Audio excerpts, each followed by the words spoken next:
Assalamualaikum warahmatullahi wabarakatuh.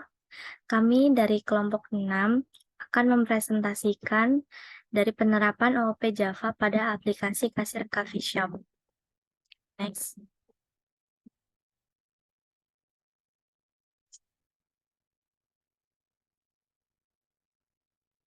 Sebelum kami membahasnya, pertama-tama perkenalkan ada Hendrik Susilo dengan 3 digit 6 terakhir 040, Erinda Putri Awita 042, Firda Lailia Rizky 053, dan saya sendiri Vinka Amelia 061. Next.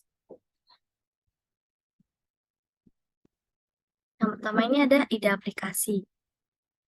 Latar belakang dari aplikasi ini dirancang yakni karena panjangnya antrian pesanan menu pada sebuah coffee shop. Berdasarkan permasalahan tersebut, kami berpikir bagaimana untuk meningkatkan efisiensi pemberian layanan menu kepada pelanggan. Oleh karena itu, kami membuat aplikasi kasir coffee shop. Aplikasi ini akan memudahkan kasir dalam memproses pesanan menu dengan cepat dan efisien. Next. Yang kedua ada tujuan aplikasi. Dari tujuan aplikasi ini yang pertama yaitu manajemen penjualan dengan melacak semua transaksi penjualan serta mengelola inventaris dengan lebih baik. Lalu yang kedua ada analisis data dalam mengelola bisnis coffee shop agar dapat membuat keputusan yang baik. Yang terakhir yaitu peningkatan pengalaman pelanggan untuk membayar dengan cepat dan efisien pada operasional coffee shop. Next. Lalu ada target pengguna. Untuk target pengguna pada aplikasi kasir coffee shop dirancang untuk membantu semua pemangku kepentingan untuk mengoptimalkan proses bisnis. Target pada aplikasi kasir coffee shop adalah owner, admin, waitress, dan kasir. Next. Untuk diagram kelas akan dijelaskan oleh teman saya. Oke, baik. Selanjutnya itu diagram kelas. Oke, next slide. Nah, dalam sebuah diagram kelas kelas dalam kelasnya memiliki 3 komponen, yaitu komponen atas, komponen tengah, dan komponen bawah. Komponen atas berisi nama kelas, komponen tengah berisi atribut kelas, dan komponen yang terakhir yaitu komponen bawah yang berisi operasi yang disertakan dalam bentuk daftar. Terdapat 18 kelas pada kelas diagram aplikasi kasir coffee shop. Boleh di backslide ke slide sebelumnya. Nah, bisa dilihat terdapat 18 kelas. Kelas yang pertama di atas tengah terdapat kelas dengan nama login dengan komponen tengahnya adalah email dan password, dan komponen bawahnya adalah login. Berjalan ke sebelah kanan ada kelas dengan nama owner dengan komponen tengahnya adalah email dan password, serta komponen bawahnya adalah lihat laporan penjualan. Selanjutnya ada kelas dengan nama lihat laporan penjualan, serta komponen bawahnya adalah melihat laporan penjualan. Untuk selanjutnya ada kelas dengan nama waitress dengan komponen tengah, email dan password, dan komponen bawahnya adalah ubah status pemesanan. Selanjutnya ada kelas dengan nama ubah status pemesanan dengan komponen bawah yaitu mengubah status pemesanan.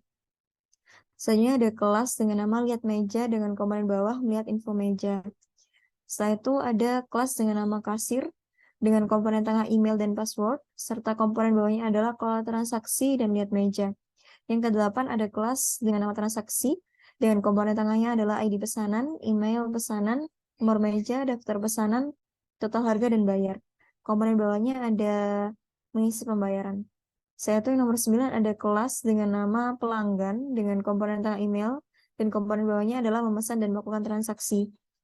Untuk kelas nomor 10 dengan nama pesan dengan komponen tengah yaitu ID pesan, email pesanan, nomor meja, daftar pesan, dan jumlah harga. Serta komponen bawahnya yaitu isi pesan. Yang ke-11 ada kelas dengan nama kelola produk dengan komponen bawahnya melihat produk, menambahkan produk, mengubah produk, dan menghapus produk.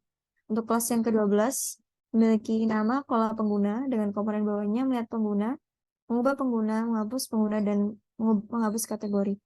Yang ke-13 ada kelas dengan nama kelola kategori Dengan komponen bawah melihat kategori, menambah kategori, mengubah kategori, dan menghapus kategori. Untuk yang ke-14, nama kelasnya adalah kelola meja dengan komponen bawah, menambah meja, melihat meja, dan juga menghapus meja. Untuk kelas yang ke-15, memiliki nama admin dengan komponen tengahnya adalah email dan password, dan komponen bawahnya adalah kelola kategori, kelola produk, kelola meja, dan kelola pengguna. Kelas yang 16 memiliki nama main dengan komponen bawahnya yaitu main.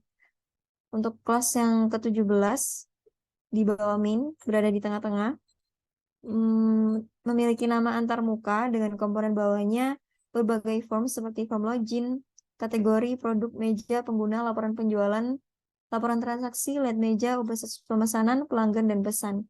Untuk yang terakhir adalah kelas dengan nama koneksi basis data dengan komponen tengahnya adalah host, email, database, dan password, serta komponen bawahnya adalah open, get result, execute, and close. Nah, setelah mempelajari tentang komponen atas, bawah, dan tengah, selanjutnya kita akan membahas tentang hubungan antar kelas dalam diagram ini. Bisa next slide. Next slide lagi. Hubungan antar kelas dalam diagram ini menggunakan pewarisan atau inheritance atau disebut generalization dalam diagram kelas, yaitu untuk mewarisi seluruh atribut dan metode dari suatu kelas ke kelas lain. Nah, dalam diagram ini, dalam login dapat dilakukan oleh admin, owner, kasir, dan waitress. Owner juga dapat melakukan atau melihat laporan penjualan yang terkoneksi dengan basis data. Waitress dapat melakukan pengubahan status pemesanan, ubah status pemesanan juga terkoneksi dengan basis data. Kasir dapat melihat info meja dan mengakses transaksi. Transaksi terkoneksi juga dengan basis data. Pelanggan dapat melakukan transaksi dan pemesanan. Pemesanan juga terhubung dengan transaksi untuk melakukan pembayaran. Pelanggan dan pemesanan terkoneksi dengan basis data juga. Fungsi terkoneksi dengan basis data yaitu untuk mengolah dan menyimpan data yang diinputkan. Kelola produk dapat diakses oleh admin, dan kelola produk terkoneksi dengan basis data. Kelola pengguna juga dapat diakses oleh admin dan kelola pengguna terkoneksi dengan basis data. Admin juga dapat mengakses kelola kategori. Kelola kategori tentu saja terkoneksi ke basis data. Admin juga bisa mengakses ke kelola meja yang terkoneksi dengan basis data juga, utamanya di antarmuka, dapat menampilkan dan terhubung dengan lihat laporan penjualan, transaksi, pelanggan, ubah status pemesanan, pesan, kelola produk, kelola pengguna, kelola kategori, dan kelola meja. Oke, next slide. Selanjutnya ada implementasi diagram kelas. Next slide. Nah, ini merupakan implementasi dari tabel kelas kasir. Nah, dari tabel kelas dengan nama kasir tersebut diimplementasikan menjadi aplikasi yang membantu kasir mengoperasikan coffee shop. Seperti tujuan aplikasi ini untuk mengoptimalisasi pelayanan. Oke, next slide.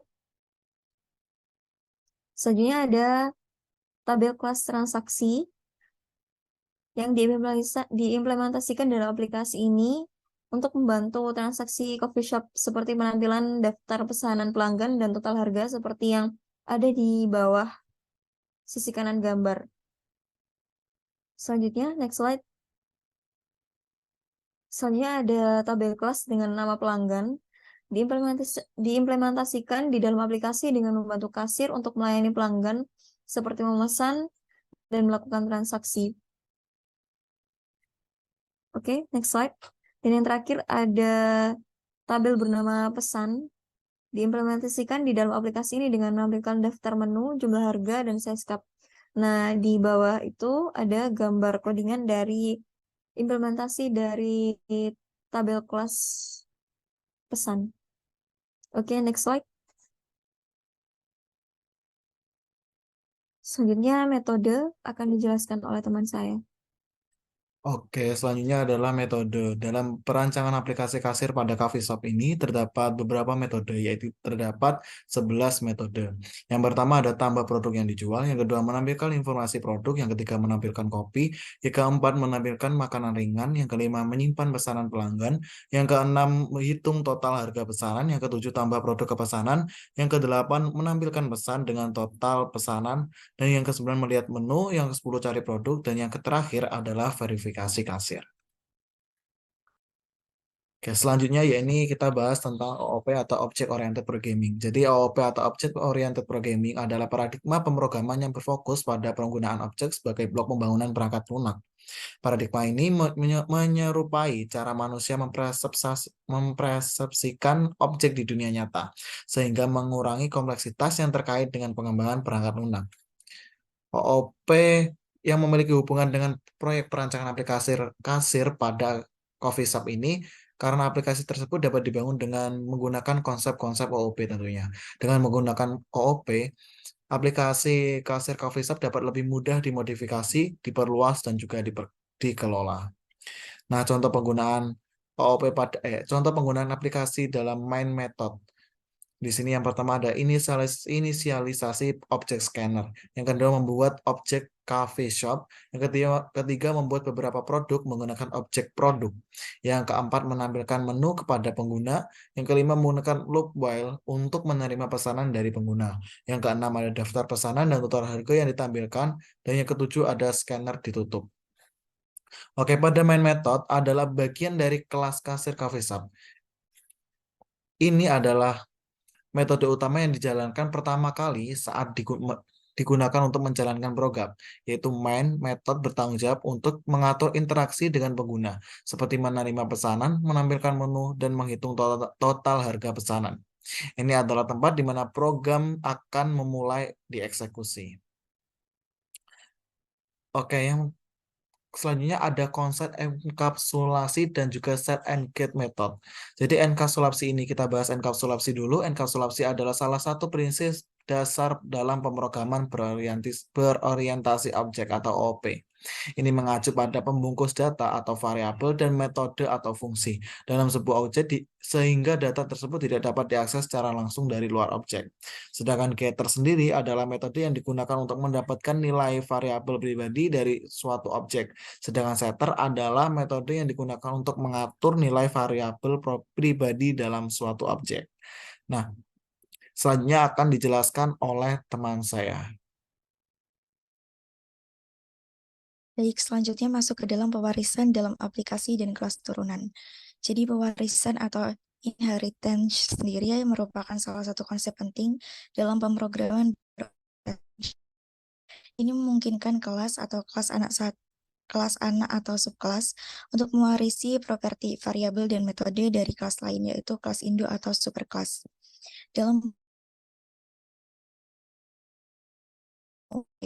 Di sini kelas coffee dan snack adalah kelas turunan yang mewarisi sifat-sifat atau variable name dan price, dan metode atau metode display info dari kelas product. Next.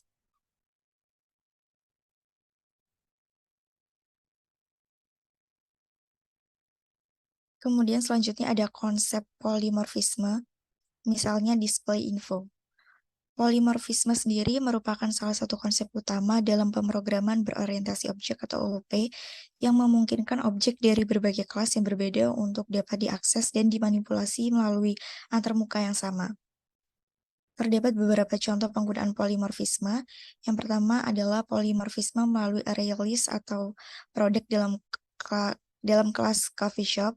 Pada implementasi perancangan aplikasi kasir coffee shop ini, array list orders digunakan untuk menyimpan pesanan pelanggan, karena orders dideklarasikan sebagai array list dari objek produk, sehingga user dapat menyimpan objek dari kelas coffee dan snack. Kemudian yang kedua ada polimorfisme pada display info dalam kelas produk. Pada studi kasus aplikasi ini mendeklarasikan metode abstrak display info, kemudian kelas coffee dan snack mengimplementasikan metode ini sesuai dengan karakteristik produk mereka masing-masing. Penggunaan polimorfisme ini mempermudah pengelolaan objek dengan jenis yang berbeda dalam koleksi yang sama dan membuat kode lebih fleksibel serta mudah diubah jika ingin menambahkan jenis produk baru di masa depan. Next. Selanjutnya ada konsep abstraksi. Konsep abstraksi dari ini mengacu pada proses menyembunyikan rincian-rincian implementasi yang tidak relevan dan hanya mengekspos informasi yang relevan untuk digunakan. Beberapa contoh penggunaan konsep abstraksi. Yang pertama ada kelas abstraksi produk. Ini merupakan kelas abstrak yang memiliki metode abstrak yang digunakan untuk mendefinisikan kerangka kerja umum untuk produk yang akan dijual ke kafe tanpa memperhatikan dalam implementasi metode. Yang kedua, penggunaan rilis atau produk ini digunakan dari objek produk untuk menyimpan pesanan-pesanan pelanggan. Yang ketiga, ini ada metode abstrak atau display info. Ini mendeklarasikan metode abstrak menjadi abstrak dan tidak dapat diinstansasi langsung. Oke, next.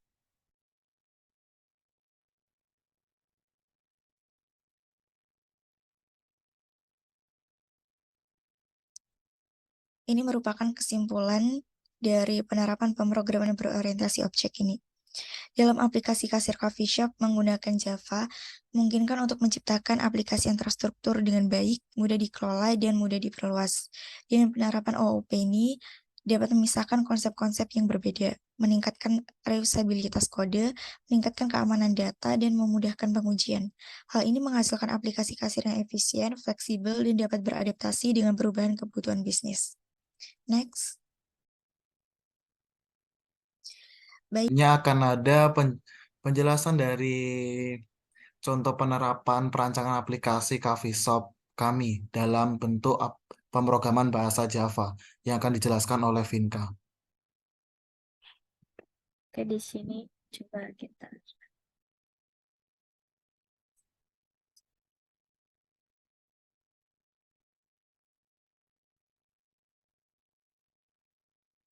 Ini akan menampilkan menu dari coffee shop-nya. Lalu kita akan memilih produk yang ingin kita beli.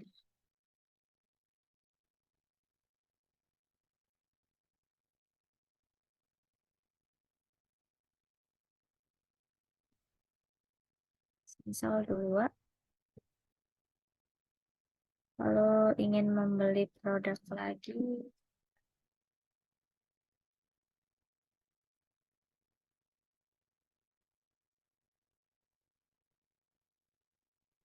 jika sudah tidak ada yang ingin dipesan, maka ketik saja selesai.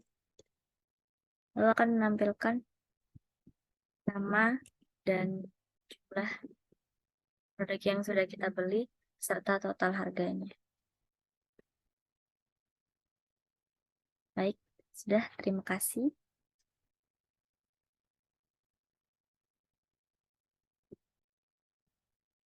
Udah kan ya? Terima kasih. Sekian dari kelompok 6. Apabila ada tutur kata yang salah, mohon maaf. Assalamualaikum warahmatullahi wabarakatuh.